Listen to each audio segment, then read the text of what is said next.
में आप सभी का स्वागत करते हैं। तो फाइनली दोस्तों, तो कल जो खेसारी लाल यादव का गाना आया था खेसारी वर्ल्ड म्यूजिक से, गाने का नाम था हवा झुरझुर लागेला। गाने का नाम था हवा झुरझुर लागेला और ये देवी गीत था जो कि नवरात्र आने वाले हैं। कल स्थापन है और खेसारी लाल यादव का कल ही गाना आया था, मतलब एक दिन पहले निकल आया था।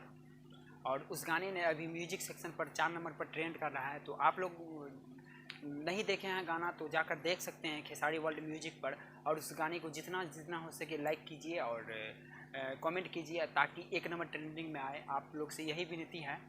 और बता दूं कि खेसारी लाल यादव का 20 तारीख को फाइनली संघर्ष 2 का पूरा मूवी आ रहा है, ब्लॉकबस्टर, जो कि यूपी, बिहार, झारखंड के साथ साथ पूरे भारत के सिनेमा घरों में लगाया जा रहा है।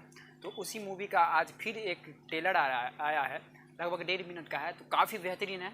अगले ट्रेलर से इस ट्रेलर में काफ़ी बेहतरीन सुधार किया गया है और काफ़ी बेहतरीन है, बेहतरीन सीन काट कर दिया गया है।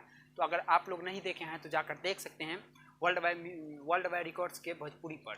ये ट्रेलर को, संघर्ष 2 के ट्रेलर को आज रिलीज़ किया गया है। तो आप लोग नहीं देखे हैं तो जाकर देखिए और प्यार दुलार दीजिए। और 20 तारीख को मूवी लग रहा है पूरे भारत के सिनेमा घरों में। तो आप लोग मूवी को भी प्यार दुलार दीजिएगा। उम्मीद करता हूँ ये वीडियो आप सबको अच्छा लगा हो तो वीडियो को प्लीज़ लाइक करके चैनल को सब्सक्राइब कर लीजिए ताकि इसी तरह का वीडियो आप सभी के बीच मिलते रहेंगे। तब तक के लिए जय हिंद, जय भारत।